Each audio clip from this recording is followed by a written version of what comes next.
think we're ready. We're going to call the meeting to order at this time. Want to thank everyone at Bremen for having us tonight. And as for the rest of the year, all the other schools that we've been to, I have not thanked you, and so thank you all as well. I know it's a lot of preparation to have all of us here. So we're going to have a moment of silence. If everyone want to join me now for a moment of silence.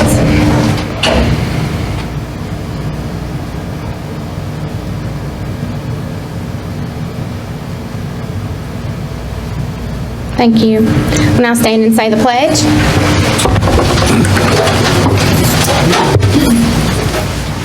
I pledge allegiance to the flag of the United States of America and to the republic for which it stands, one nation, under God, indivisible, with liberty and justice for all.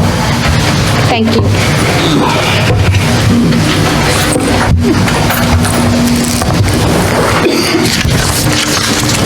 Okay, board members, you have had a chance to review the minutes of the prior board meetings. Is there anything that anyone has come across that needs to be changed? If not, I need a motion to approve. I'll make a motion. I have a motion by Ms. Wells and second by Mr. Johar. All in favor of approving the minutes of the prior board meeting, say aye. Aye. Aye. All opposed? I hear none. Approve the agenda. I do have one item I need to add to the agenda tonight, and this is to approve the amended salary schedule for the fiscal year 17-18. And this was discussed the other night at the work session, and so we did not pass the motion, so we are going to add it tonight to try to do that as well. I need a motion to approve the amended agenda. So moved. We have a motion by Mr. Bowers, and I will second. All in favor of approving the amended agenda, say aye. Aye. Aye. All opposed? I hear none. And we are down to recognitions. Ms. Carla Embry.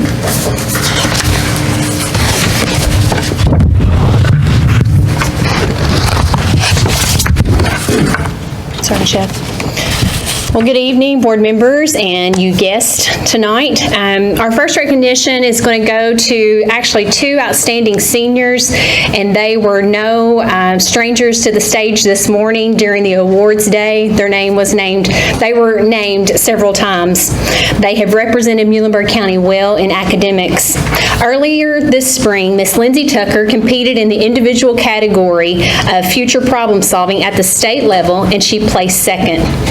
This qualifies her to compete next month at the international level in La Crosse, Wisconsin. So congratulations, Lindsay. Would you come up? I have a certificate, Mr. McCord.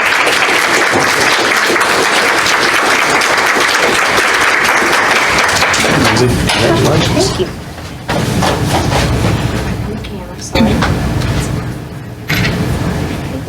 Thank you. Good job, Lindsay. Thank you. Joining Lindsay is, as an alternate competitor, is Miss Lydia Baggett. She's not with us tonight, but Lydia will be competing as a member of a group future problem-solving team internationally. So congratulations to Lydia as well.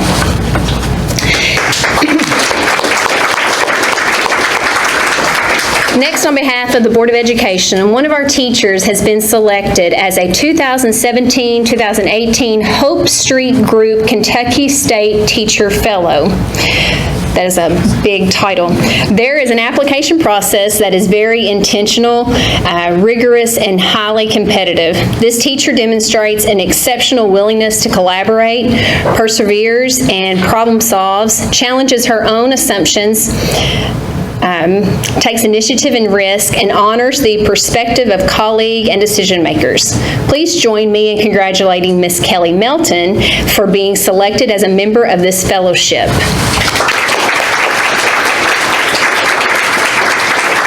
Congratulations.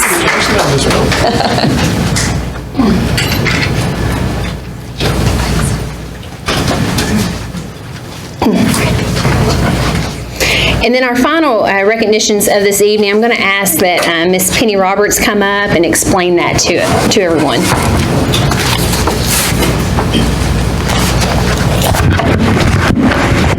Okay, the teachers in the Muhlenberg County School System are very fortunate to have the opportunity to apply for grants from Cedar West Incorporated each year. Grant money received covers the majority of their expenses, if not all, for co-units that they do with their students. So any teachers in our districts may apply for this, in our district may apply for the grant.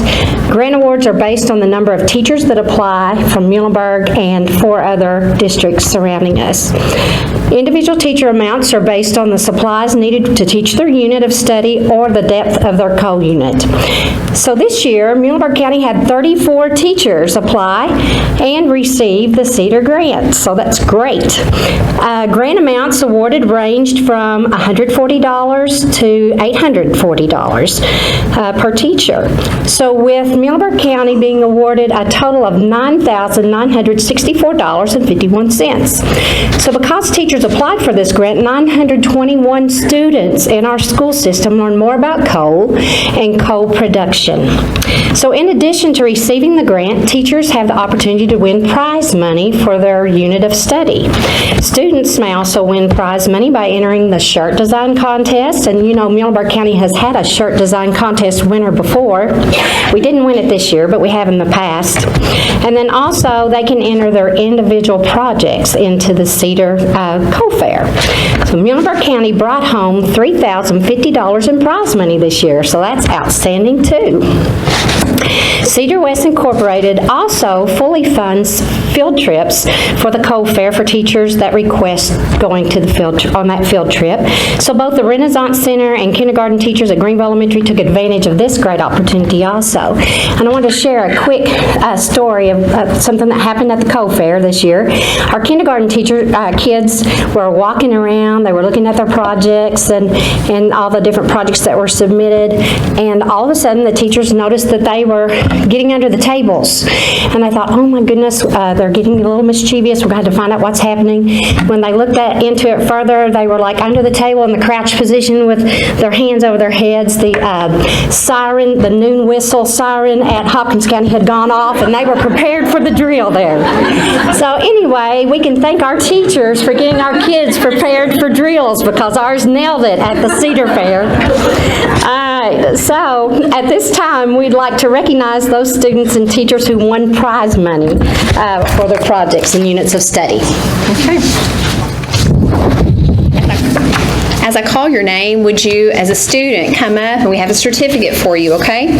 So in the English and Literature category, elementary, there was 172 projects submitted. First place winner was Miss Arabella K-Spear.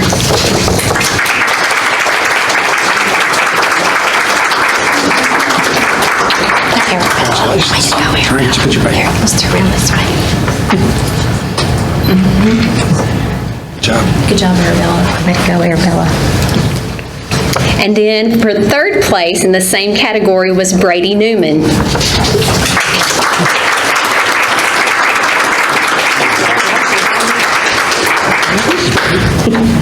Way to go, Brady.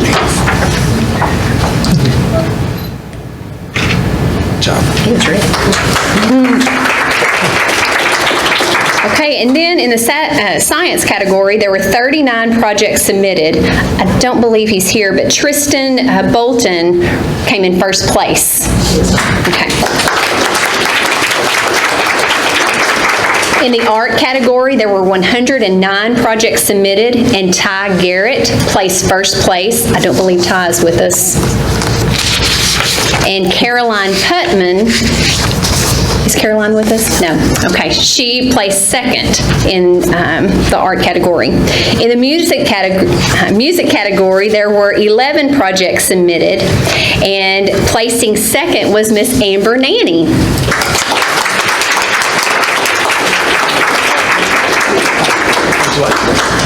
Way to go, Amber. We're proud of you, Amber. Good job. All right, that is all of our students that placed, but we also had some teachers who placed. So in elementary, we had Megan Brannon, who placed first. I don't believe Megan is with us. Emily Gardner, she placed second. Emily, would you come up? Congratulations. Way to go, Emily.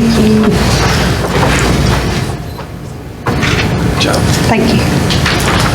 And Miss Kim House placed third. I don't believe Kim is with us tonight. All right, and then one more, I'm sorry. I did, okay. Scott Cronin placed third, and Scott's not with us. All right.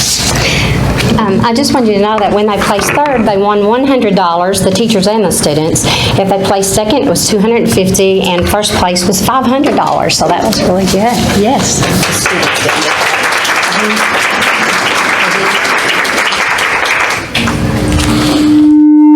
I can have all of the students and parents come out in the hallway, I'll take pictures.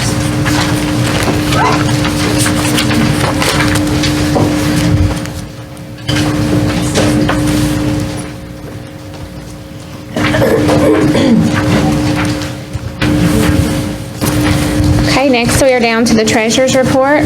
Mr. Blitzinger?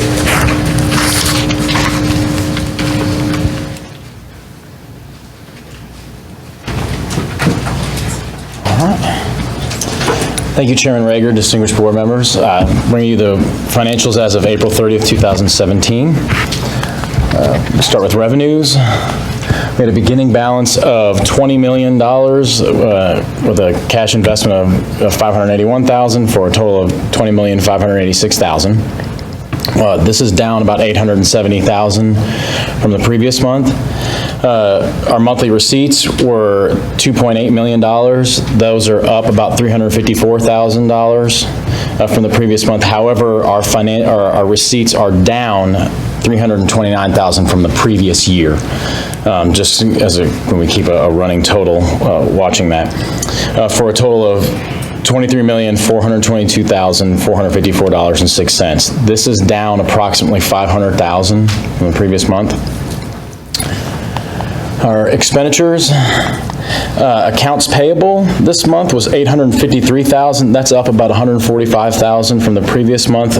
Most of that residing in debt service, which is $204,000. The regular fund expense was about $479,000 almost. This is down, however, about $17,000 from the previous year. Our payroll was about $2.633 million. That's down about $10,000 from the previous month. However, it's up $133,000 from the previous year, which is right exactly along with the trend that I'd predicted.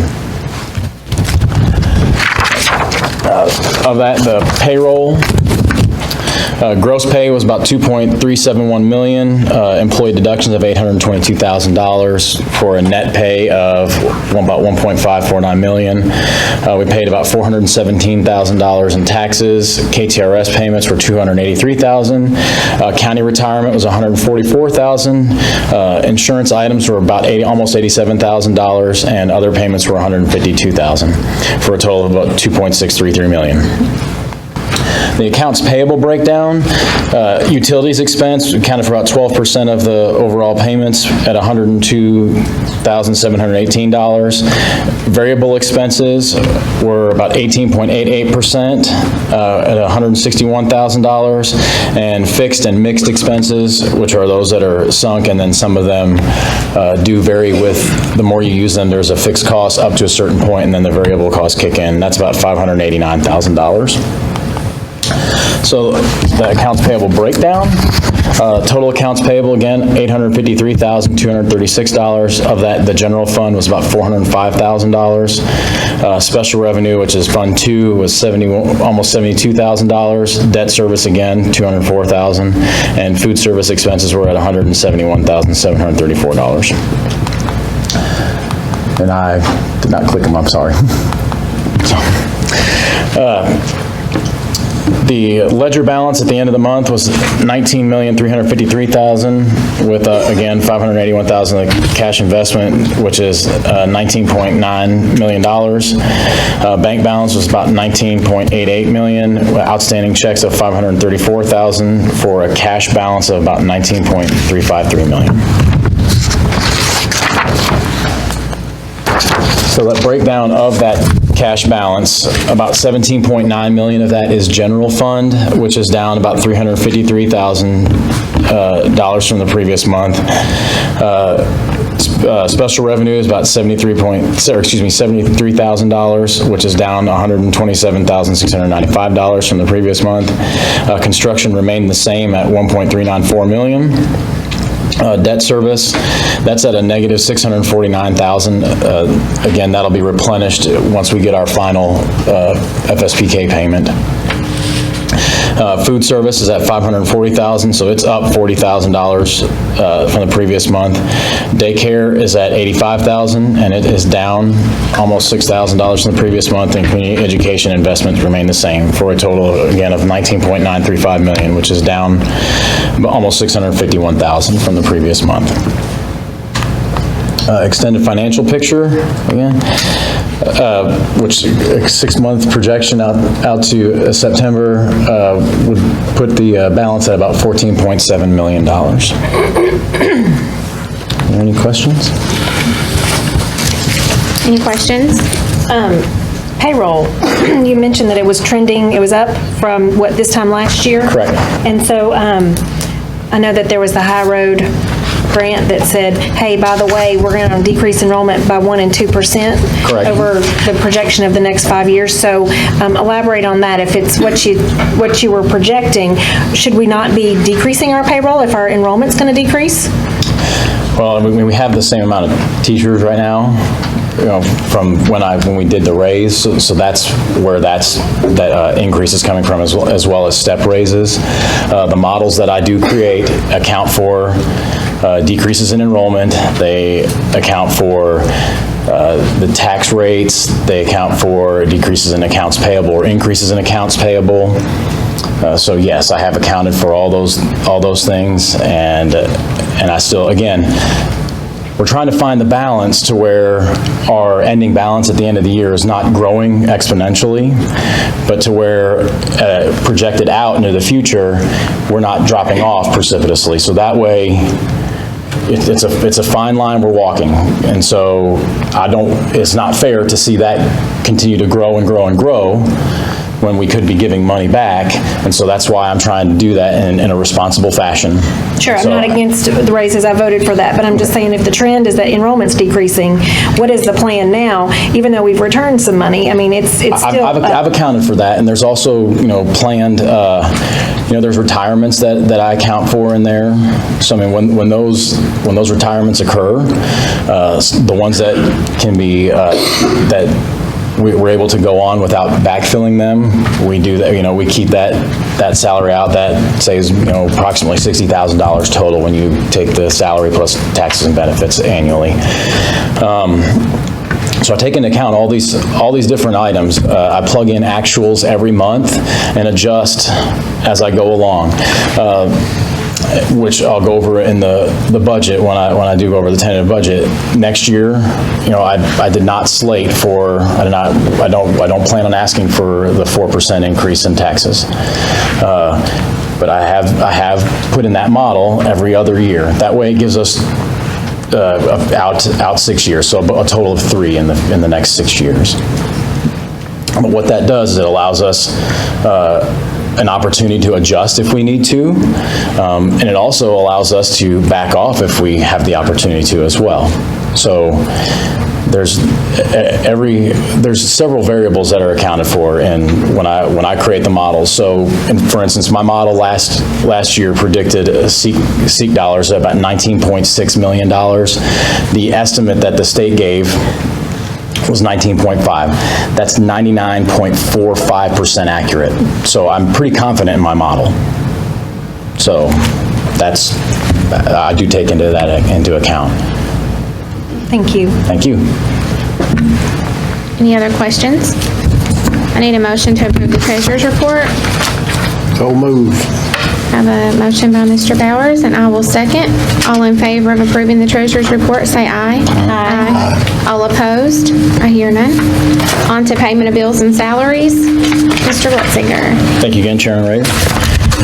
This month, I bring to you a total of $279,727 in board bills. Of that, general fund accounts for $241,754, Fund 2, approximately $38,000, and food service of $133. In all the funds, utilities expenses account for $77,000. Fixed and mixed, bless you. Expenses account for almost $98,000 and variable expenses of $104,000. And there were no real significant payments this month.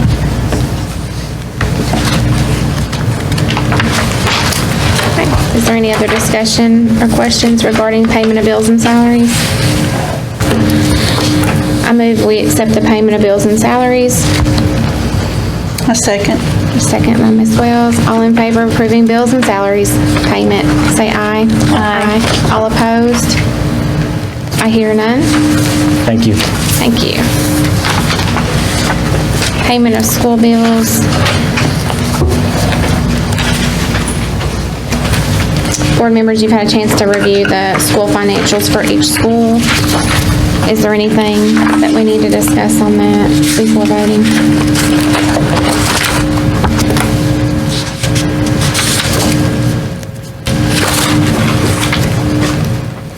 If not, we need to approve payment of school bills. Mr. Johar has made the motion. I will second. All in favor of approving payment of school bills, say aye. Aye. All opposed? I hear none. We're down to public participation. We have one, Mr. Danny Walker, and he's going to speak to us today about aviation careers. Is he here? No.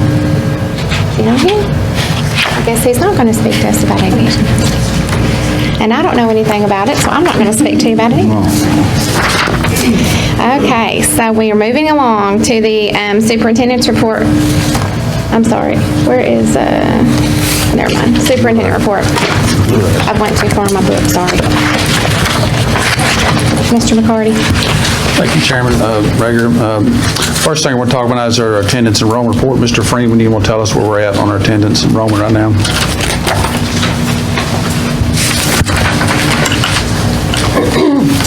Thank you, Mr. McCarty. Mr. Chairman, board members, just reporting on our 8-month attendance, which was March 17th to April 20th. Our attendance for this month was 93.48, compared to last year was 93.67, so down about 0.19 percentage points for the month. Overall for the year, we're looking at 0.45 as compared to the 8th month of last year. The enrollment for the 8th month, we're down 125 students from the 8th month last year. We are, as I continue to update, we were down 124 from the last day of school last year. And from last month, we had a little bit of a drop from last month. We had 26, a decrease of 26 students from the 7th month of school.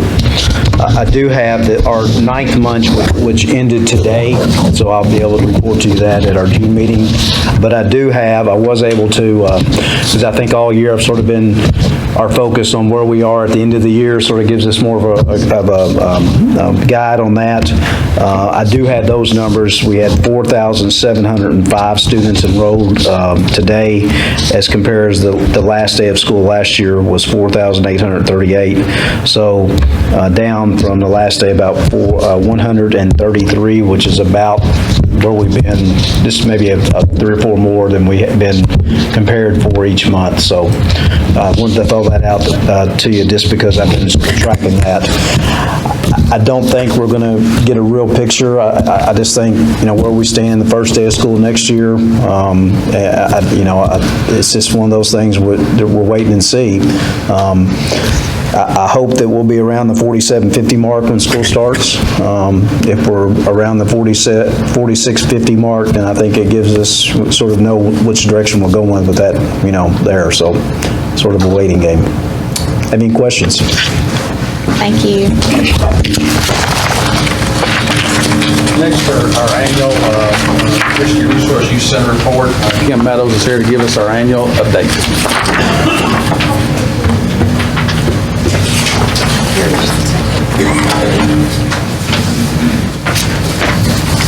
Good evening. Thank you all for letting us give a report to you. We're required by the state to give you all a report annually, and we usually do it at the June meeting. Sally Washburn is here also. She's with the Greenville Family Resource Center. We have 5 family resource centers in Muhlenberg County. There's one at each elementary school. We also have 2 youth service centers. There's one that serves North and South Middle, and one that serves the high school campus. There's a person at both campuses. For those of you who may not be real familiar with Family Resource, we're funded through the state. It was part of the Kentucky Education Reform Act in 1990. We're funded based on our free and reduced lunch students. However, we serve all students. So one of the things that we get a lot is people think that Family Resource Center is only about giving things out, basic needs, and it's really not. There's much more that we do. In the paper that I've passed out to you, it has a list of our programs, and if you'll notice, I put on the bottom the things that we do that are considered basic needs or charity items, and that is an optional component that we have. Family Resource Centers have 5 mandatory components: preschool child care, after-school child daycare, families in training, family literacy services, and health services and referrals. So there are a lot of things that fall under those components. We do not provide child care ourselves. One of the things that I would point out is that it's Family Resource Center. We're to be a resource, and we do a lot of referrals in the community for child care. And then we also we work very closely with Head Start. We work with the Martin Foundation on a lot of projects, including Ready for Kindergarten. We're responsible for being involved in transition programs, not just from Head Start or preschool into kindergarten, but also from 5th grade to middle school and from middle school to high school. And we also, our high school person works from high school to college career. As you all know, College and Career Ready is a big thing now statewide. So Family Resource and Youth Service Centers both are very aware of College and Career Ready, and we have activities including even the Family Resource Centers at the elementary level help with college and career fairs. We do things to promote that. Youth Service Centers serve students in middle and high school, as I mentioned, and they have, in addition to a few of our components, referrals to health and social services, career exploration and development, summer and part-time job development, and that's for high school only. Miss Bonnie Gibson at high school tries to help place students in jobs for the summer. Substance abuse education and counseling, and then family crisis and mental health counseling. All of us have the opportunity to add optional components. Basic needs, as I mentioned, is an optional component. The list that I've given you of programs and services that we help with, the Back to School Bashes, the School Smiles is a huge program for us. Thank you all for approving that again for next year. At my school alone, at South Elementary, we serve over 100 students with School Smiles. Most of the students who are seen by School Smiles program are students who do not go to a dentist otherwise. They only are seeing a dentist because we're offering the service there. We also help with the character building initiatives. There's character counts in the Leader in Me. Most schools now are doing the Leader in Me. We help with all of that. We do, again, the transition programs, so Boohoo Breakfast for kindergarten. We do, today, several of us did a dinner for 5th grade or a lunch for 5th grade because they're leaving our schools. So we help with that. After-school programs are a big part of several of our centers. Our after-school programs, we try to align most of those clubs with curriculum so that we're supporting what they're doing during the day. We also help to coordinate classroom and community resources, and we provide assemblies for the schools. Sometimes our funding can be used to bring an assembly in. As you all know, there's not a lot of money now for field trips and with busing costs and things like that. So our money can be used from the state to provide assemblies. We do family nights at the elementary schools for each grade level. We also provide parent education in different aspects of our schools. All of our, I should have mentioned earlier, we do a needs assessment at the beginning of a 2-year period. We'll do a needs assessment in August this year to write our program for the next 2 years, beginning in 2018, 2019. We take that needs assessment along with a needs assessment we do with our staff, and then data from census and kids count and some other places, and we develop a program plan. Program plans are designed for each school. So what I'm doing at South Elementary may not be exactly what's being done here at Bremen Elementary or at Greenville Elementary, but it's because our needs are different from school to school. There are some programs that are the same, but then we all have different programs and services that we offer that they're tailored to our school environment. In the high school level, they do Reality Store, Career Week. You all are probably familiar with Operation Preparation. They do that. Middle school does father-son and mother-daughter nights, try to get more family involvement at middle and high schools. We do a lot of health care things. Hygiene programs in the elementary school is something that we do. We also help a lot with school communication. Many of our centers do newsletters, good news cards. We make phone calls. We do home visits with families. The home visits can be anything from trying to find out why a child is not there. If they're having a lot of absenteeism, we go out to the home and talk to the parent and find out what's going on to see if there's something that we can help with to make it better and to get the child there, whatever they need. We also do grant writing, and we acquire funds from other resources. We do things like grandparents' breakfast, community education, collaboration. As I said, resource is a big part of our name, and that's because we do collaborate with most of the organizations in Muhlenberg County. We are blessed in this county that we have a large collaboration with our churches. Every community has great support from the churches, and that helps us a lot. And that brings us down kind of to the things that sometimes Family Resource Youth Service Centers are known most for. You see articles in the newspaper about Happy Feet, which is an awesome program. Happy Feet is operated by the Happy Feet organization, and it funnels through us. We also do the backpack food program. That's through the 4-H office, but it's in collaboration with Family Resource and Youth Service Centers and goes through the school that way. Christmas holiday assistance is something that we've always been well known for. We served about 800 students in Muhlenberg County this year, but I want, again, to make a note that most of that is through collaboration with other organizations. It doesn't come from funding that we get from the state. For basic needs, we are only allowed to budget for $1,000 per center, and most of our centers don't even budget for $1,000. So all of the basic needs that we have usually comes through donations or through collaboration with community partners.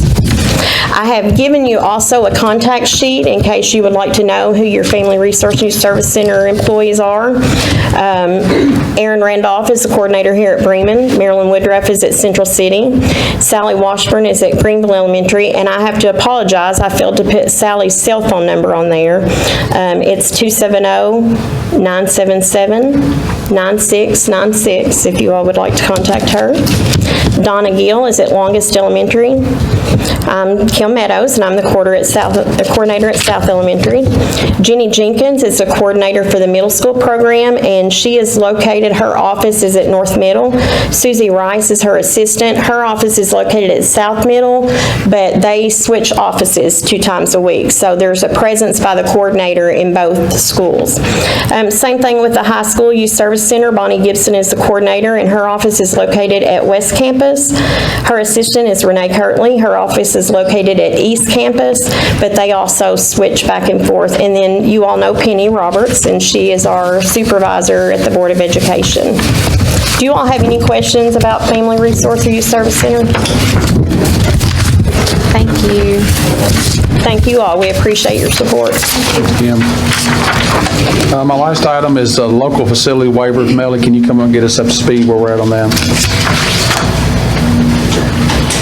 And I'll just add to what Kim said, there's nothing like Happy Feet Day at the high school even. Those kids walk a little bit lighter with their new shoes, and that's just a pleasure and a joy to see.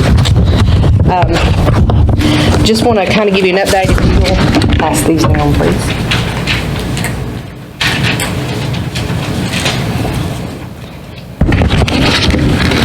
We did apply for and we did receive the waiver on our facilities plan in a letter dated April 26, 2017. You're getting a copy of the letter and a copy of the new plan.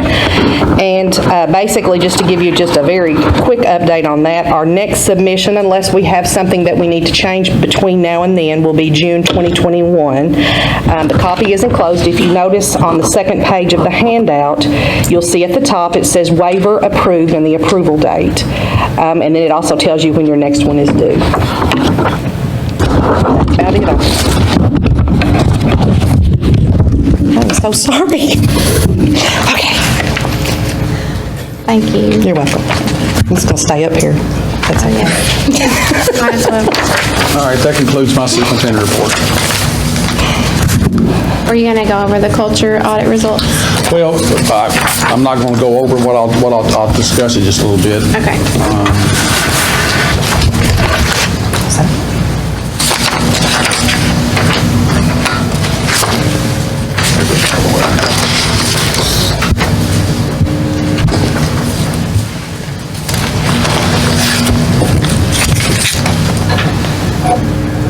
We did get, I talked to Chad today, that the culture audit is on the website now. It was already on there, but we've got to make sure we're scrolling through. You can see it. I sent all the board members out a email on the culture audit. As you're aware, the culture audit was made available about a week ago.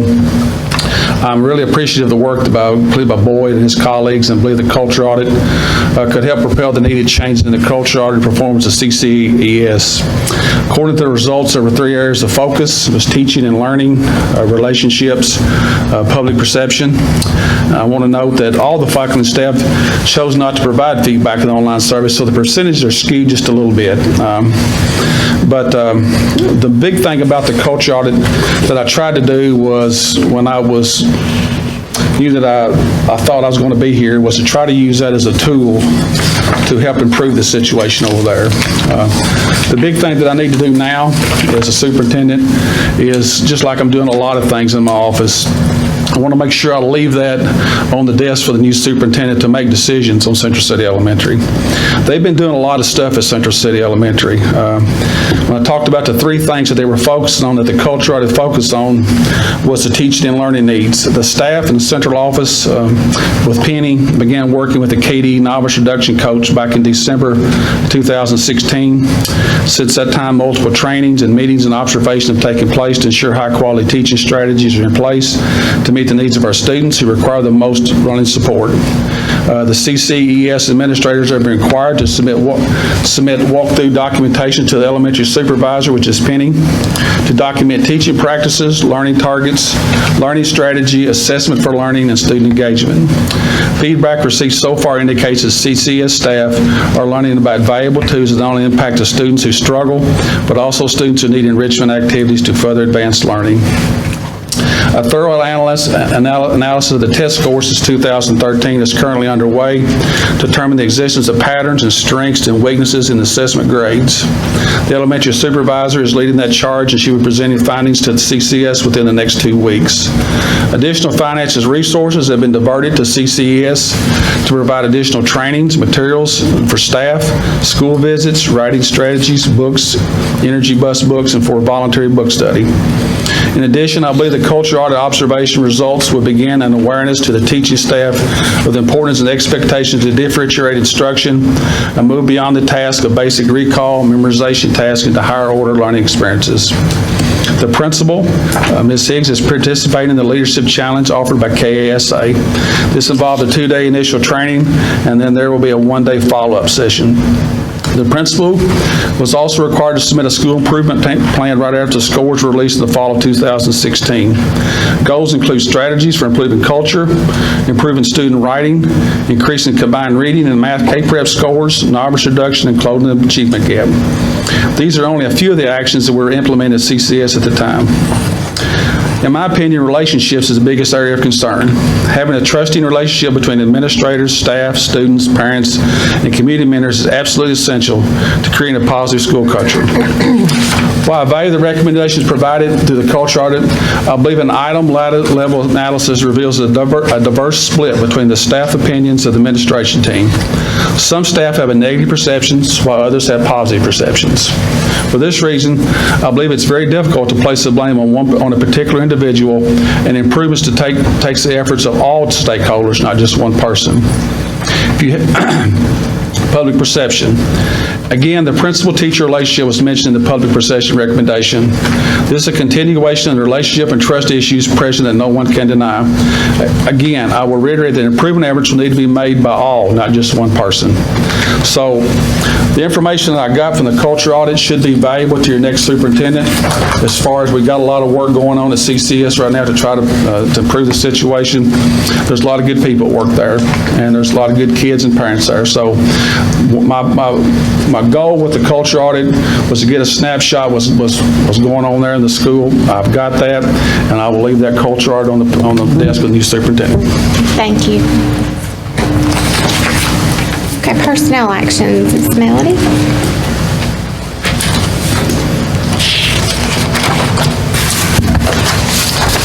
Personnel actions, April 11th through May the 4th. Resignation of certified personnel, there were 2 actions. Classified personnel employment, there were 3. Resignation of classified personnel, 8. Reassignment of classified personnel, 2. And rescinded classified personnel action, 1. And this is also, in May, is the date that we put out the rehire list to the schools. So for the numbers, and I'll tell you the numbers, then I'll kind of give you some little bit of feedback on that. In the area of certified, the rehire number is 362. Classified is 374, and substitutes are 184. And basically, that is a snapshot of the date of hire. There are a lot of jobs that are still posted. There are probably some retirements that will be coming in that are not included in this. So that's kind of just a snapshot of a day. Thank you.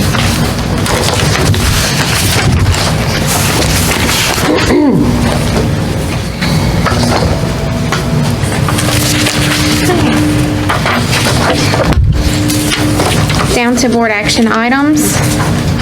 The first is to consider high school Beta Club donation. And this is for the registration fees for the convention. Is Michelle Armour here? I don't think she's here.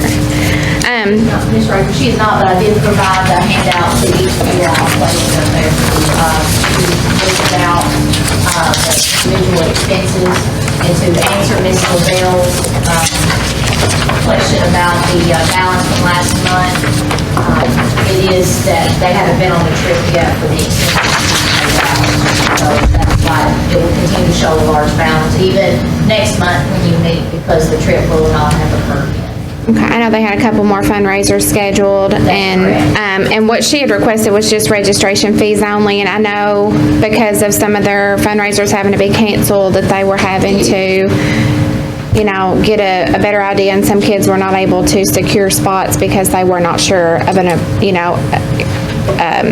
estimated cost for them. So, but you have got on here for $1,275 for registration fees, and initially we were thinking it was going to be around $1,800. So, since those children had to back out, it is now $1,275. Per student, and there's what, 22 students going? No, this is total registration fees for all the students.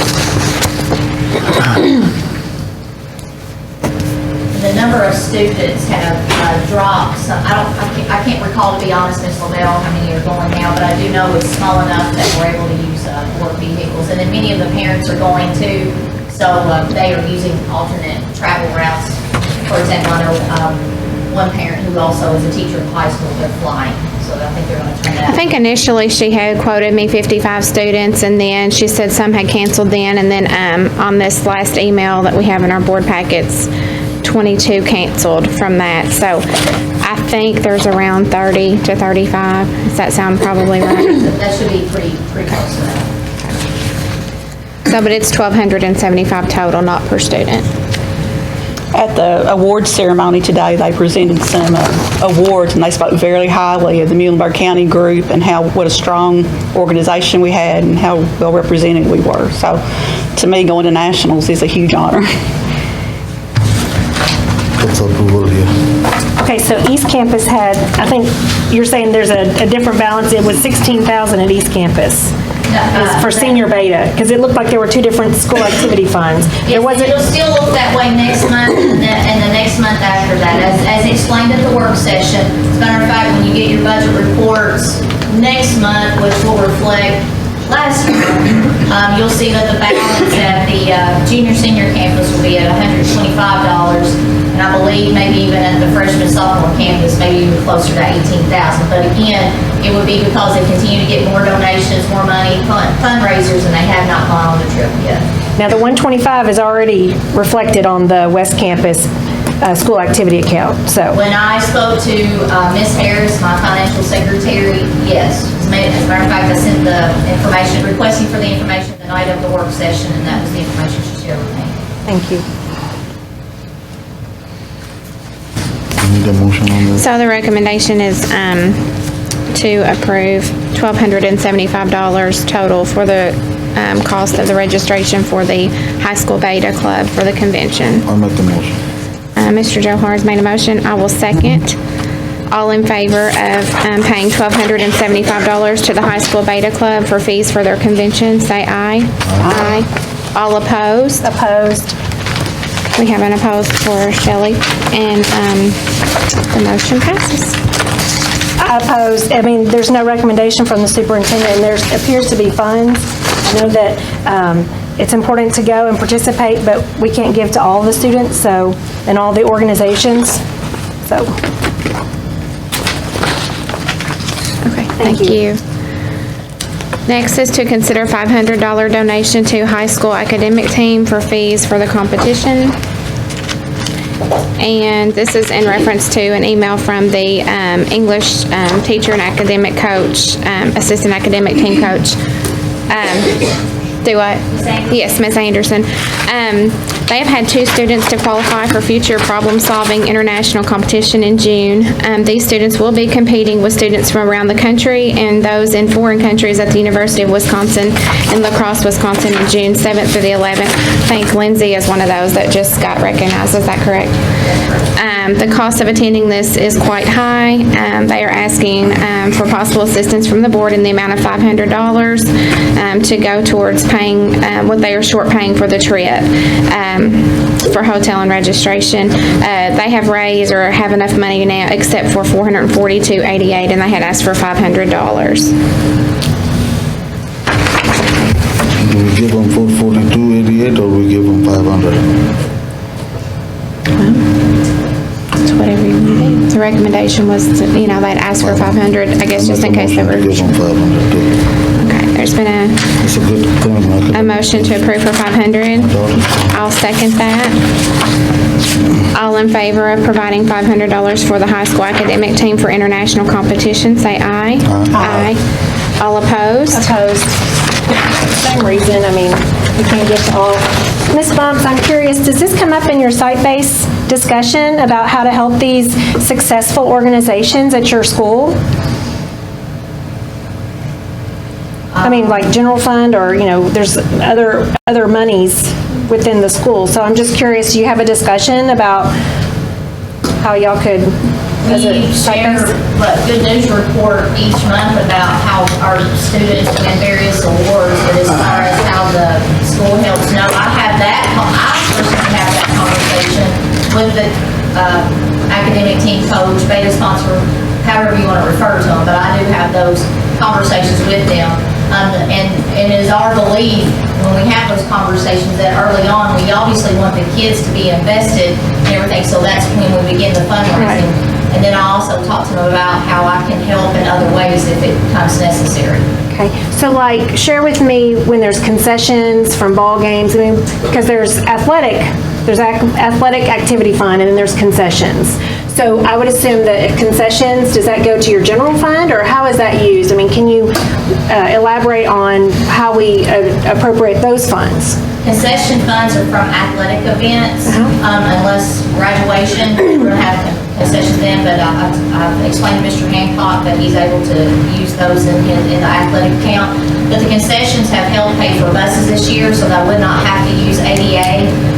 Each sports, not academic team, beta, and things of that nature, but each of the sporting organizations have to pay for an X amount of percentage of their buses when they go on away trips, with the exception of postseason. And with postseason, I do use our site-based funds or ADA funds because that is a reward for the kids. It's a celebration to know that they've worked that hard to get postseason. And then what the various sports organizations reach that percentage, then Mr. Hancock uses the rest of it, use it out of concessions or his athletic, which is wherever he has that money at. And he and I have those conversations together about which account to pull from. But the concessions I do not pull from athletics to use for other things. Thank you. I mean, just my personal thought, I mean, as far as us donating to the students, I mean, we are rewarding them as an incentive from the board is, even though the schools have funds, I look at it as it's our chance to tell these students how greatly we appreciate their hard work and dedication to the school, so. I agree. I understand to recognize them, but for example, we had an archery student last year go to, World in South Africa, and I believe maybe Felix Martin gave some funds for that. I'd have to go back and look, but we as a board didn't provide any. I mean, that's a phenomenal opportunity and clearly wonderful recognition for our school district. And we have a successful archery program and other programs. And I'm just thinking that, if you give to one, then, why are you not recognizing others? And so I feel like it's one of those positions where, other things need to be looked at to help. And I'm not sure if the archery team did come toward us to ask for anything. I'm sorry, Ms. Brown, I didn't mean to, if I may, though, is that somebody's voice? I thought I heard someone's voice, I'm sorry. My apologies. If I may, the world competition that Ms. Mays, which I would like to add, received a full scholarship to Pikeville University. She was able to sign for that, one of our first archery participants to be able to do that. But what you have to understand with archery is that there's two different divisions. There is the KHSAA State Championship archery piece, and then there is the National Archery Association, the NASP, which is what our elementary, middle, and high school kids can also participate in. The world piece of that is part of NASP, and while we do help within the schools to help organize and support that, we also at the high school really try to focus on the high school athletics side because we have certain parameters when it comes to grades and things of that nature that we deal with there. And that's why, and I think also even Tracy had ample money within his account too. But again, if asked, I find every measure possible to be able to do that. It's very difficult for me to say no to my kids. I'm not going to let stand. And it is for me too, as a board member. I'm just saying we can't, whether they're coming to us for more monies, for all their trips and their successes. I mean, for me as a board member, I don't want to give to one because then I'm not giving to something, or there might be an organization I don't realize we're not giving to. And fundraising is expected, or fees associated with it. And so, it's one of those situations where, in my opinion, as a board member, I feel like that, I can't give money to all of the organizations. And so, not to, say yes to one just because you're asked, everybody should have ample opportunity, so. And if I may, just one more thing, Chairperson Rager. When it comes to the Martin Foundation grants, I know you referred to that. That's left I believe they stepped up and helped her. I'm not sure. Okay. If I may. That is left up to each organization if they choose to apply to that foundation. That doesn't necessarily mean that the foundation would be able to support that. For example, we had students to go compete at National DECA recently in California. They made it past round one. They didn't make it to the finalists, unfortunately, onto the stage, but it was a great experience for the kids. Miss Natalie Smith and Mr. Steve Williams went with those kiddos, one of the ways that they were able to secure some of that funding was to apply to the Martin Foundation in order to get some of those funds. And they did some fundraising things of that nature. So it is left up to each individual person, I know organization to do that. And at one time, I know Ms. Anderson and I were speaking of whether or not she would, because I know she has done that in the past when they have competed at international. So that opportunity is usually, and again, it's left up to the foundation and its board whether they do or not support that. Thank you.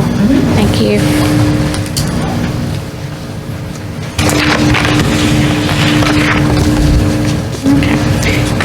And the next thing, Project Prom donation consideration, $500. Where's Donna? Donna? Oh, I'm sorry. 500, the Project Prom $500 donation. Oh, yes, I'm sorry. Again, it was one of those items that's shared in the work session. I remind board members and those who weren't able to attend the other night that it was one of those items that parents, we just failed to come to the board and ask about early on. This is the normal donation that the board has done in the past, which is $500. It is an opportunity to provide a drug and alcohol-free environment for our students following prom. They did spend the $500 hoping that the board would help, but if not, again, they still have plenty of funds left in there because one of their charges at their first meeting is that no matter what happens, they must leave at least $2,000 to $2,500 in that account. And for whatever reason, we still have other donations coming in after the fact, so the account is pretty stable right now. Thank you. All right, I need a motion to approve or any discussion? Make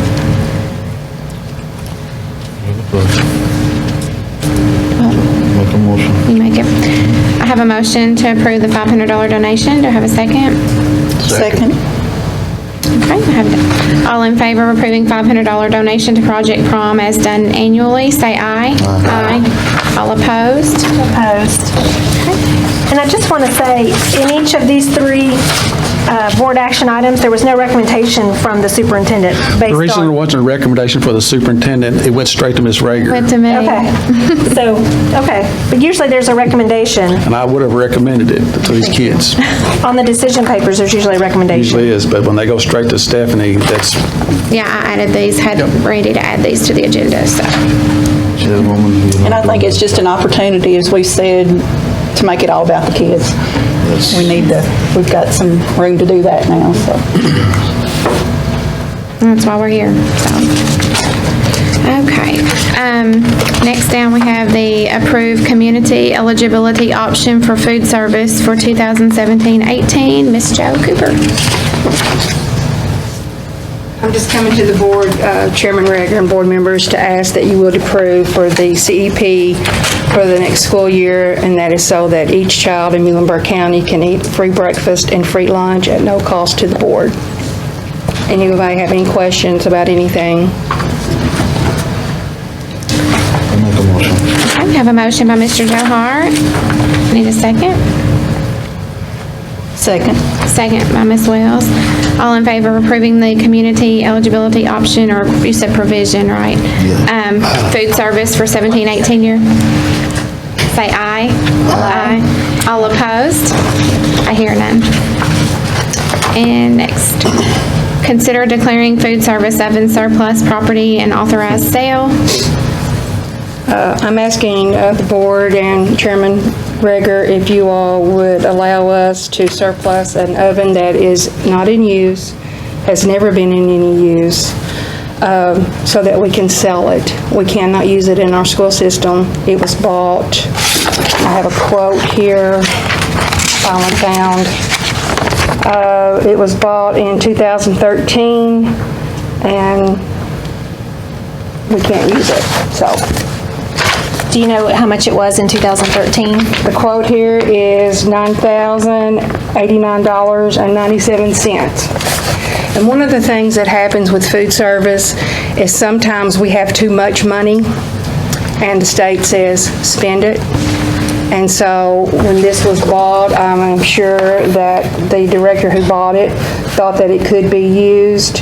And when it came in, they would have to move another oven for it to be used. And the other oven was larger, and so that's why it wasn't. Because it's more than just putting it in place. You have to put it under the hood, you have to run all the wiring and everything. It's quite a big deal, so. Any idea why we would purchase an oven that would not be suitable at any of our schools? I did not do it. I wasn't there, I did not buy it, so I do not know. Why weren't you there? You know, I mean, like I told you all at the work session, I can only be responsible for things that I have done, and I didn't purchase this, so. But Nevertheless, it needs to go somewhere else if we have no Right. use for it in the school system, so. And that's, like I said, I have this quote, and we're still looking for some other papers on it. Okay. I need a motion to recommend to declare the Evans surplus, authorize the sale through bid, Second. and Second. second. Who was the first? I guess I'll do it. I'll do the first. I'll do it. All in favor of recommending food service Evans surplus, authorizing sale through bid or outright sale, say aye. Aye. All opposed? Opposed. So this oven was purchased, and I know Eric's working diligently on getting our fixed assets rectified, but I feel like we should be taking inventory of fixed assets that need to be surplus and surplus at one point, not individually. This keeps coming up where, since we haven't had a fixed asset inventory, how long has it been, Eric? I don't know the last one that was done. I know the last 2 audits have said that we haven't done it, so that would be the last 2 years. And so at some point, we should look at everything that needs to be surplused and then surplus the items, put them on the books if they haven't been on the books, if we haven't done a fixed asset inventory. That's my opinion. I feel like, Monday night at the work session, it was quite, was laughed at because I said, why is there no paperwork? Why doesn't anybody know? Why would you purchase something and realize it doesn't work and then turn around and continue and not try to, get a new oven? So I know it wasn't you, but I'm just saying. It was a different board that approved it. It was a different superintendent who approved it. It was a different finance officer who approved it. This was a different director who approved it. But had we done asset inventory, I think it would have been caught before now. So that's where I stand and why I've mentioned that. So, thank you. I pulled up the last audit and just was reading through it, and the response that we gave back was that we would do a physical inventory of assets, and I know Eric sent us one out to look at, and it's broken down by location. And our response said any assets that are fully depreciated and can no longer be used will be retired. And to me, that's what we're doing as we're identifying things. We're going ahead, that's part of our cleanup. And I think Eric is trying to get on target to have that completed by June year end. Is that correct, Eric? It will be done. I've got a couple schools that have already turned in their paperwork. But just based on this, we're cleaning it up as we're doing the inventory. We are. I agree. I feel like we should get an inventory of everything that's going to be surplus and do one surplus instead of individually, even though we could do a surplus June 1, we could do a surplus June 15th. Honestly, many of the districts that I've talked to about surplusing their items, they put it under consent agenda, so it doesn't even go through this. So if it needs to be surplus, they put it on a consent agenda because their board understands that this needs to be disposed of. Otherwise, it's something that's collecting dust, providing no benefit to the students.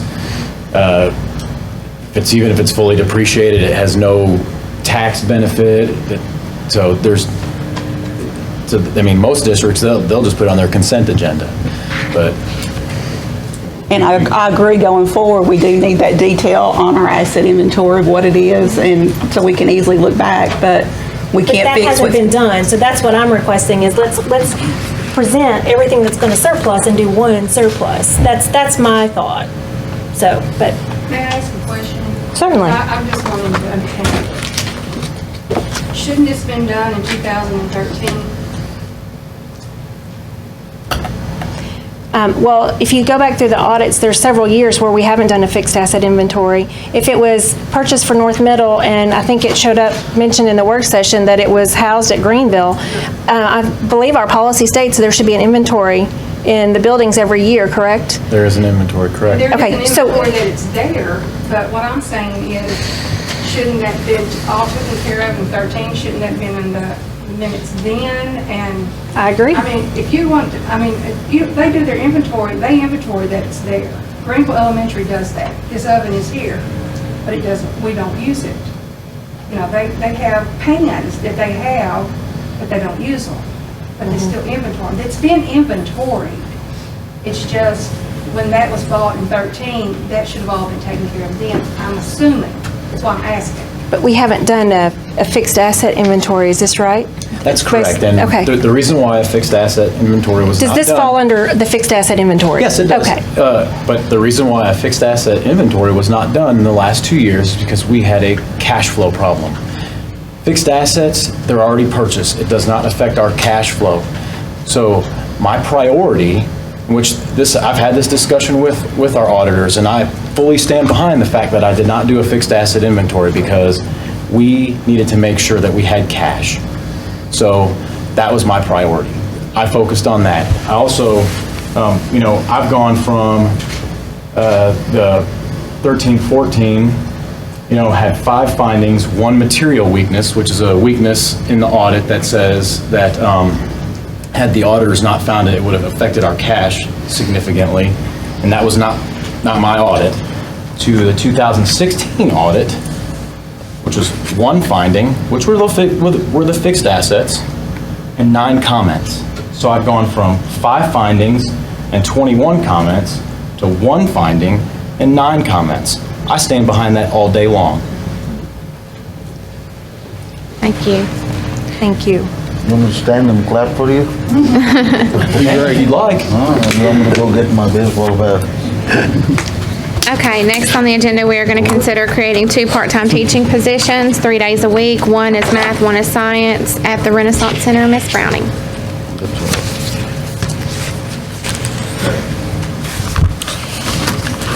As we discussed at the work session, just a little bit of background here. Our Renaissance Center student population has grown in recent years. While any additional staffing is always of great benefit, we believe we can get the most benefit by targeting our greatest academic needs. Looking at the trends in data from the Kentucky School Report Card, Muhlenberg County students show lower scores in math and science than the state average. Many students that attend the Renaissance Center come to us as struggling students, and some are behind in credits. With math and science being related to skills and concepts, oftentimes students that struggle with one often struggle with the other. Students at the Renaissance Center benefit from small classes with more one-on-one instruction. These students need highly qualified math and science instruction to make gains in understanding and reach or stay on their grade level. By allowing qualified math and science teachers to give direct instruction for 3 days a week, our students will have a better chance to master the content and be prepared for higher education after leaving the high school setting. Math and science teachers work with all students at the Renaissance Center. That includes middle school, high school, and those MOVE students. They give additional instruction to those students that continue to struggle by delivering pull-out instruction to students focusing on specific needs. And I will add, and this was discussed, this is actually not a creation, this is a continuation of the positions that were there last year. Thank you. We just approved this same thing last year for 1 year, so we're asking that, or they're asking of us that we approve for another year at least. And I would like to add, we just got our ELC scores back. We had a 22 pass the Algebra 2, and then I think it was 22 out of 24 passes biology. Awesome, good. That's really good numbers this year. That could not have been done without those 2 passes. And I will also add too, that a lot of times this may be a retired teacher who can come back and do this, or it may be a teacher who just wants to work part-time. And are you okay, I mean, if we approve for another year and then based on your numbers, see if they're still, okay, that's. We're looking at, I think 35, the alternative schools starting out next year, and then I think 15 to 20 starting with the moving back. Both of those numbers will grow throughout the year. Right. Okay. Well, I move that we recommend to create, or actually continue 2 part-time teaching positions at the Renaissance Center. 1 will be math, 1 science, and they will be for 3 days a week. Second by Mr. Bowers. All in favor of approving the part-time teaching positions, math and science at the Renaissance Center, say aye. Aye. All opposed? I hear none. Thank you. Next, consider bidding DOT physicals for the 17-18 school year. Ms. Browning, you're still. I did say it correctly this time. Basically, this is something that's done every year. Kentucky requires that all school bus drivers have an annual DOT physical according to statute, and we're asking to bid those out. Need a motion to recommend the bid. Motion by Mr. Johar. I'll second. Second by Ms. Lavelle. All in favor of approving to bid out DOT physicals for the 17-18 school year, say aye. Aye. All opposed? I hear none. Thank you. Thank you. Okay, next, consider textbook plans. Ms. Roberts. So each elementary and middle school was given textbook allocation from the state for the 2016-17 school year. The textbook plans for Bremen and Central City Elementary Schools were submitted earlier this year, so that's why you're not hearing about theirs tonight. The textbook plans for 5 schools have been submitted for your approval tonight. Most are seeking approval to carry over their 2016-17 textbook funds so that they can combine them with their 2017-18 state textbook allocations.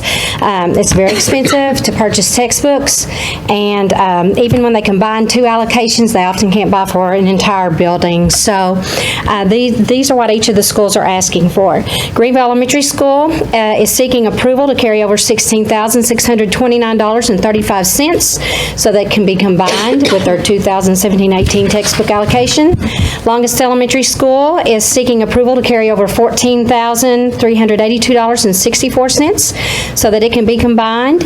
Muhlenberg South Elementary School is seeking approval to carry over $16,729.42 so it can be combined with 2017-18 allocation. Muhlenberg South Middle School is also seeking to carry over. They want to carry over $11,970.74 so that they can combine it with next year's allocation. Muhlenberg North Middle School is the only one that's different out of the textbook allocations this year. Muhlenberg North Middle School has submitted a textbook plan requesting approval to spend $13,717.70 of their state textbook allocation to purchase World Geography, World History, and U.S. History textbooks. Mr. Doug Lloyd has submitted all required state paperwork to make these purchases, and after making these purchases, the remaining balance of $5,119.11 will be carried over for the next school year. I have also submitted everything that I need to the state and have received approval for these purchases if you all will approve them tonight. Thank you. So I recommend that the Board of Education approve the textbook plans that have been submitted for Greenville, Longest, and Muhlenberg South Elementary Schools, as well as textbook plans that have been submitted for Muhlenberg South and Muhlenberg North Middle Schools. I make a motion. I have a motion by Ms. Wells. Second. Second by Ms. Lavelle. All in favor of approving the textbook plans, say aye. Aye. All opposed? I hear none. Thank you very much. Thank you. Next, we have to approve renewing partnership with Western Kentucky University Confucius Institute for placement of a Chinese teacher at Central City Elementary School for the 17-18 year. Ms. Hicks. Chairman, board members, thank you. In June 16th of 2016, Michelle Sparks, my assistant principal, attended a World Language Global Competency Institute at Green River Regional Educational Cooperative in Bowling Green. At that time, we were looking at how can a rural school utilize resources to meet the expectations of the World Language and Global Competency Program Review. At this time, that's when we learned about the Confucius Institute at Western Kentucky University and the Confucius Mobile Unit.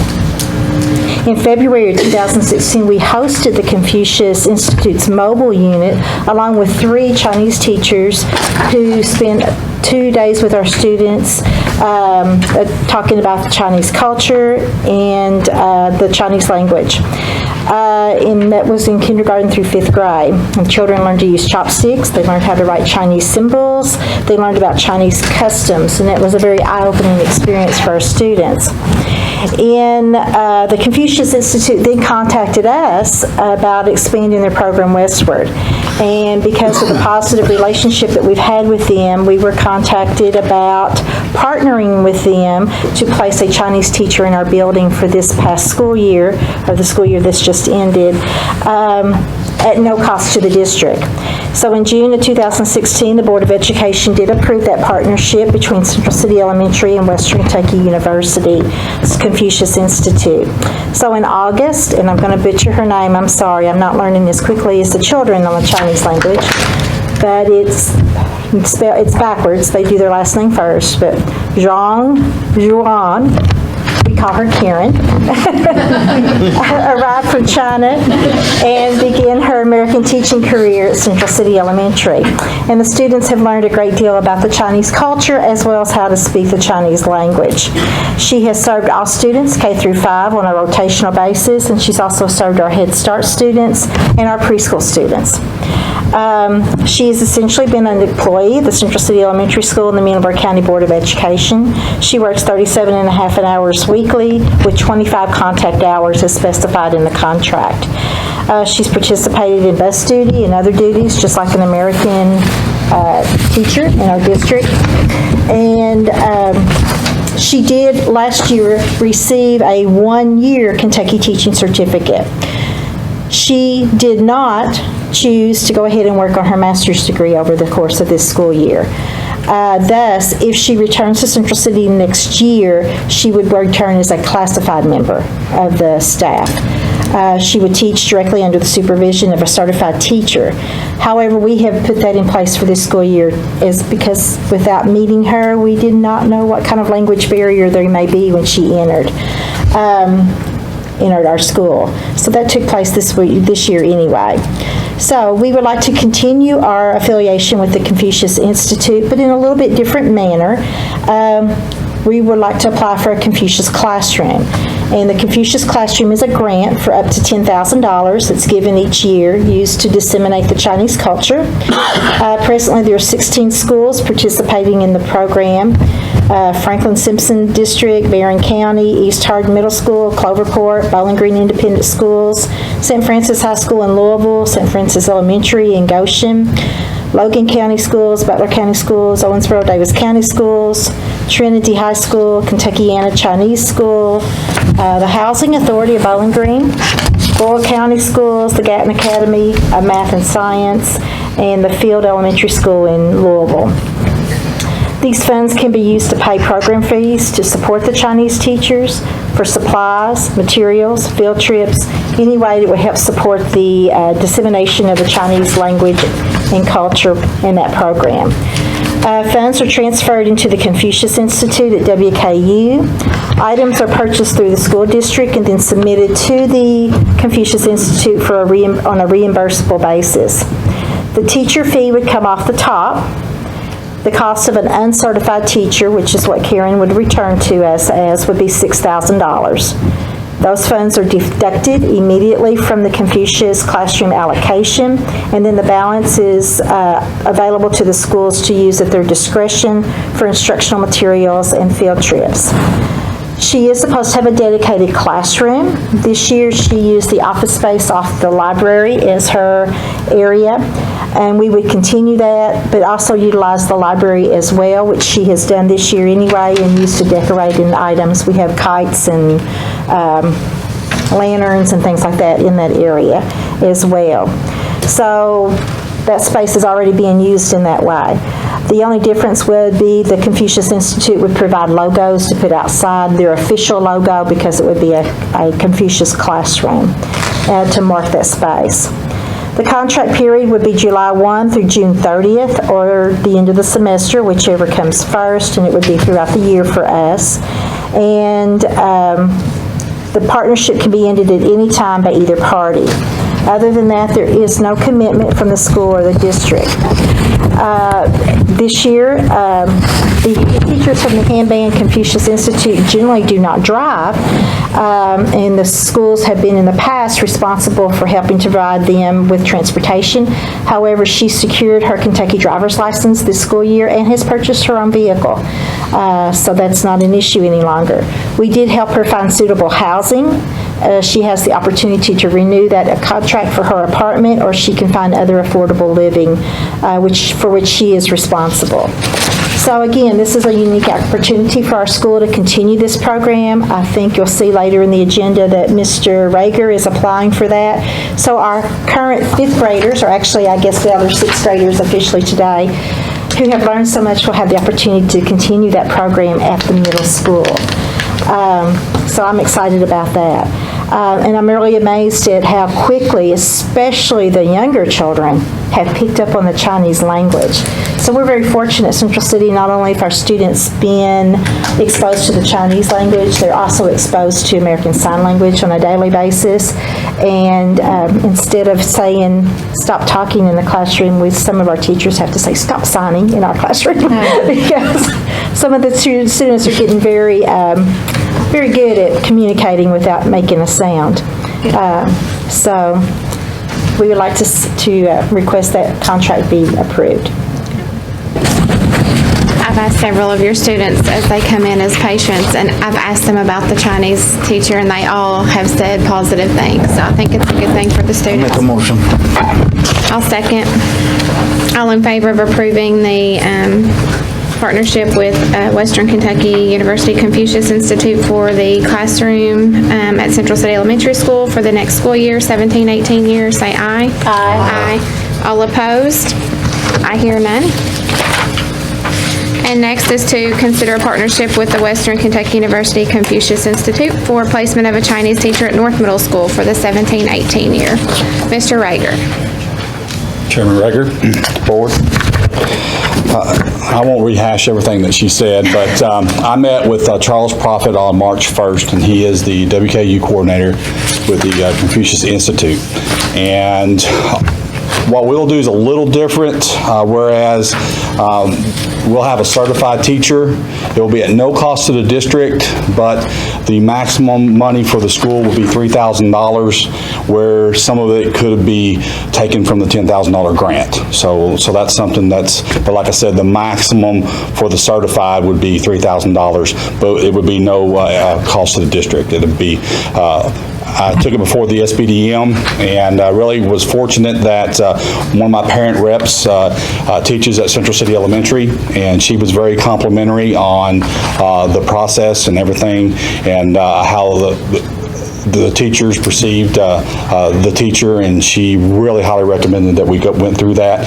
So we were fortunate enough to have somebody that actually experienced that, saw the kids, and worked with the teacher.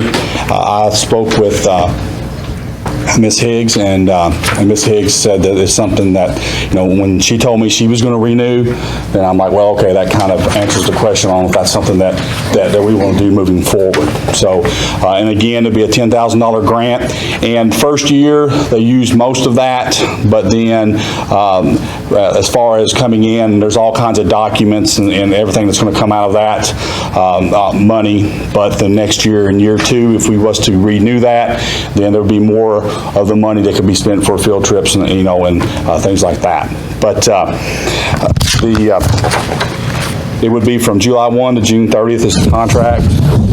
And probably not going to be fortunate enough that they're going to have their transportation, but through the grant, what has normally been done is that usually a person from the school, usually a classified person, can be paid out of the grant for transportation, such as maybe like twice a month to go run errands, pay bills, things like that. And Mr. Prophet said that's usually what's done. And when he was the superintendent of Cloverport, he said that they usually was once or twice a month that a classified person would provide the transportation, and that's paid for out of the grant. So there's money allotted for that.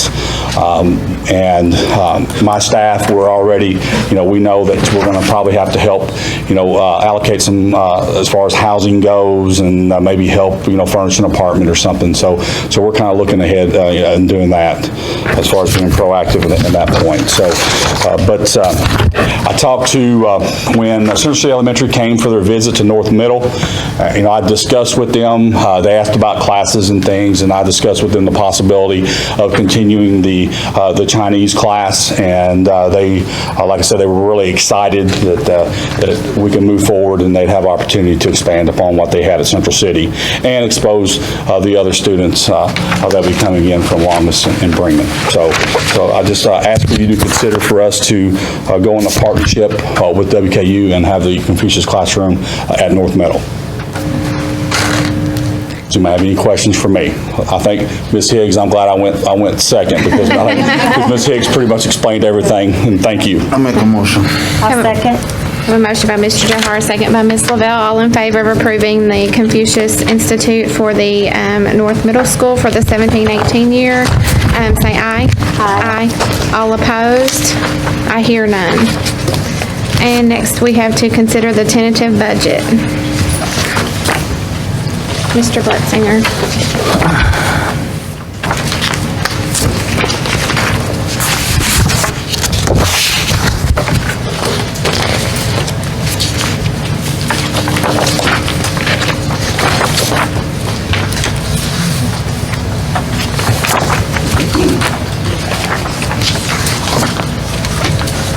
Does everyone have one? We do. Okay, good. Thank you, Chair and Rager.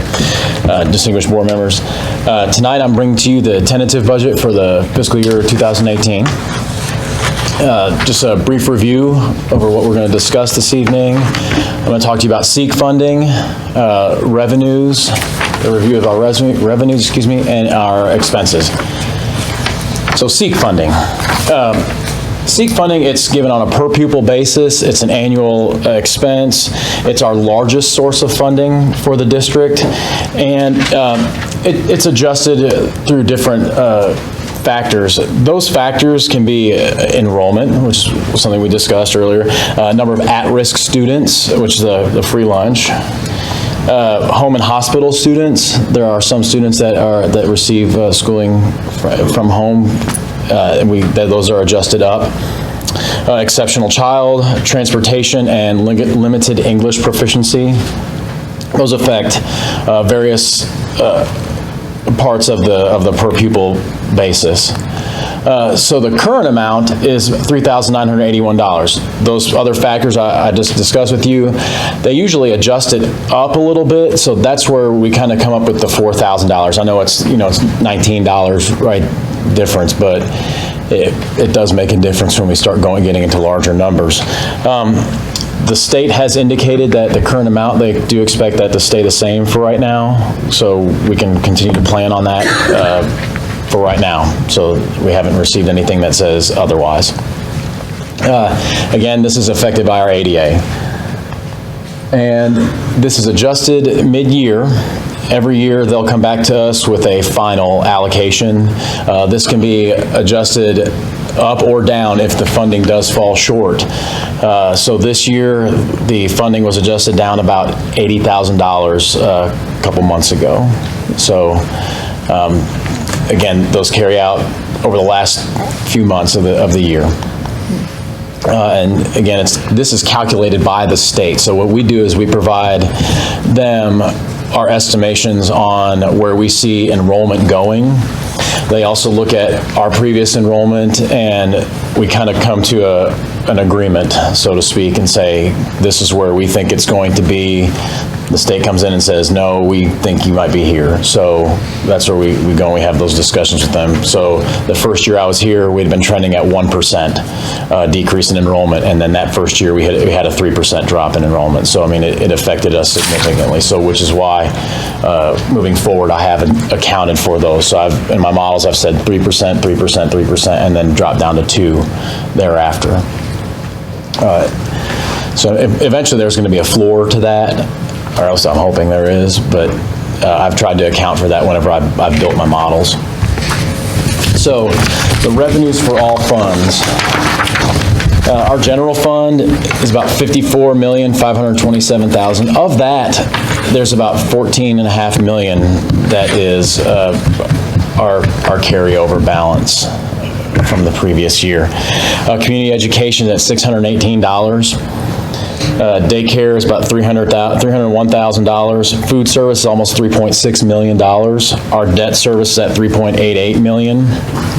And again, we always go back to our funding agents and try to refinance any bonds that we can to always reduce that, as well as allow the FSBK and our matching funds to cover those debt service expenses, so we aren't dipping into general fund to make debt service payments.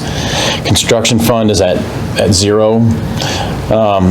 Building fund, which is the FSBK, it's at $1.7 million. Our capital outlay is at $429,000, and Fund 2 is almost $5 million. It's at $4.927 million. General fund revenues are SEEK dollars. Well, excuse me. Let me just step back for a second. Our local revenue, which includes TVA, is about $14.8 million. We have budgeted for about $6.4 million this year. TVA says they expect a bump, but unfortunately, I don't know what that might be, so I feel a conservative number is that $6.4 million. Again, they said we were going to see a bump, and then every year thereafter, they said bank on $6 million. And that has a lot to do with the assets that they're putting on the books now. So the gas-powered plant, only a portion of that hit the books this year. So that gave us our bump that we saw this year. The remainder of that is going to hit the books next year.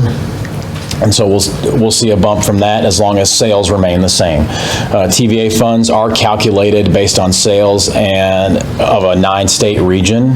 Then Kentucky gets a small portion of that. And then from that portion, they take and they divvy that up based on the size of the assets in the counties that have TVA assets.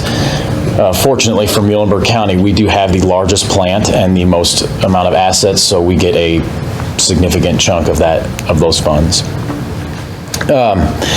So our beginning balance, again, about $14.9 million is, or excuse me, $14.5 million is what I expect to have. Medicaid revenue, I'm keeping it at $200,000. There may be some legislation that I've been reading about that may affect that a little bit, but I don't think it's going to be as significant enough to really cause alarm. Our on-behalf payments, they're a non-cash item. It's something that the state makes us budget for. That's the portion of the health insurance payments that the state makes. So if you pay $100 and the state pays $100, they don't deposit $100 into our account that we pay $200 out. They just say, we've contributed $100 on your behalf, and so that's accounted for in our budget. State revenue, which includes the SEEK dollars, is about $19.642 million.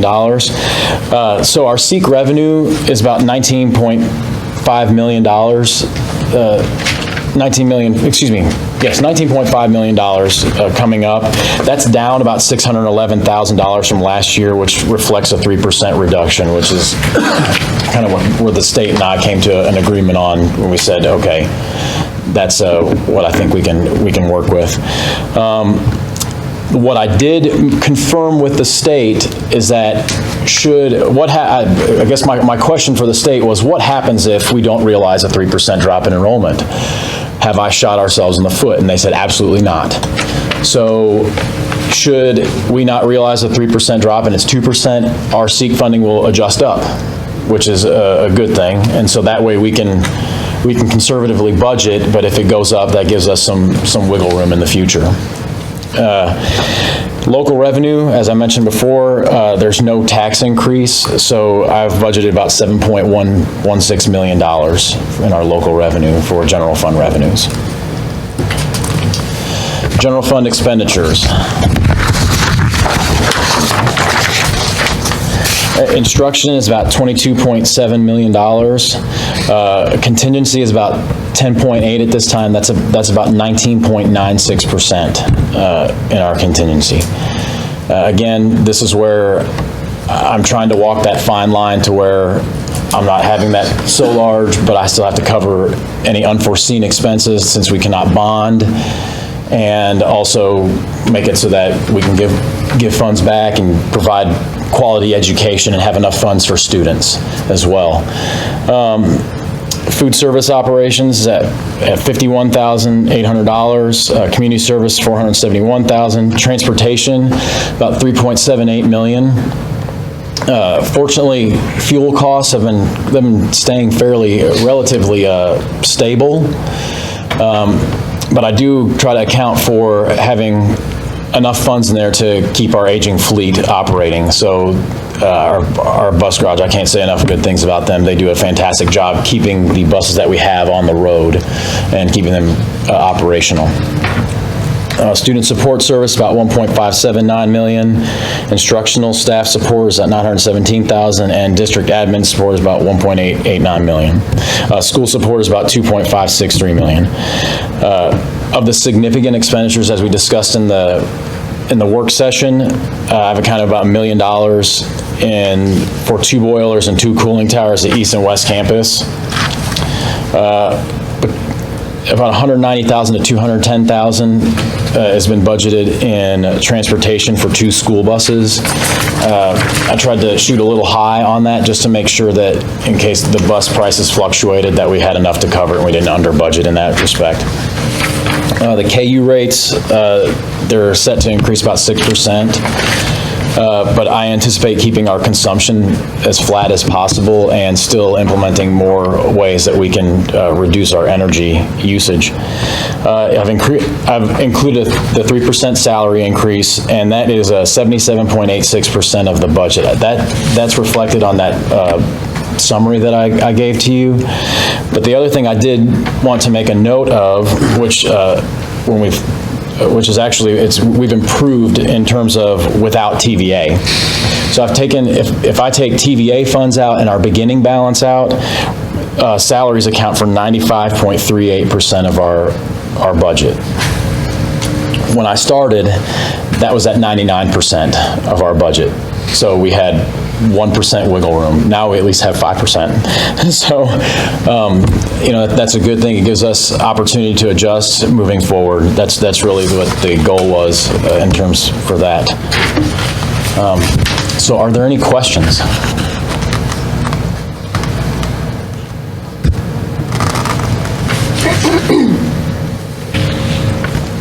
Is this a tentative budget? Is it attached to the e-meeting?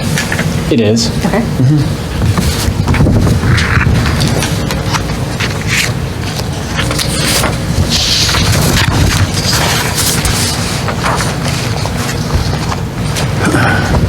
Okay. I need a motion to approve the tentative budget. And I'll make that motion. Second. Second by Ms. Wells. All in favor of approving the tentative budget, say aye. Aye. All opposed? I hear none. And then now we're down to the add-on item to approve the amended salary schedule for the fiscal year 17-18. Thank you, Chairman Rager. Again, this was a mistake on my part, and I apologize for that.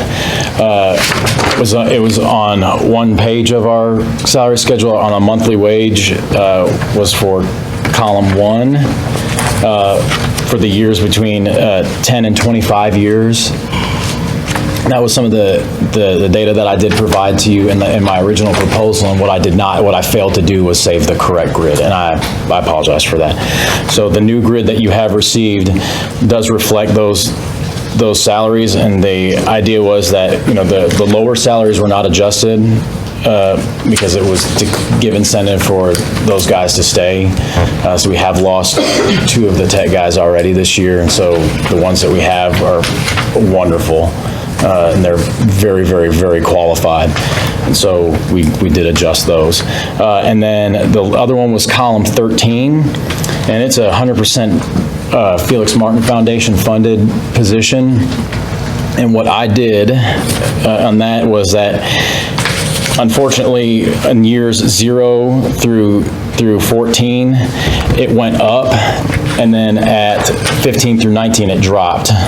And so I did not use my formula to back the 10 to 14 down to 0 years, back them off correctly. And so that's all this is. So I'm adjusting this column down to be correct at this time. I move that we approve the amended salary schedule for the fiscal year 17-18. Second by Mr. Johar. All in favor of approving the amended salary schedule, say aye. Aye. All opposed? I hear none. We are down to the board consent agenda. Are there any questions or concerns on any of the items listed on the consent agenda? If not, I need a motion to approve. I'll make a motion. I have a motion by Ms. Wells to approve the consent agenda. Second by Mr. Johar. All in favor of approving the board consent agenda, say aye. Aye. All opposed? I hear none. I need a motion to adjourn. Make a motion. Motion by Ms. Wells. Second by Mr. Bowers. All in favor, say aye. Aye. All opposed? I hear none.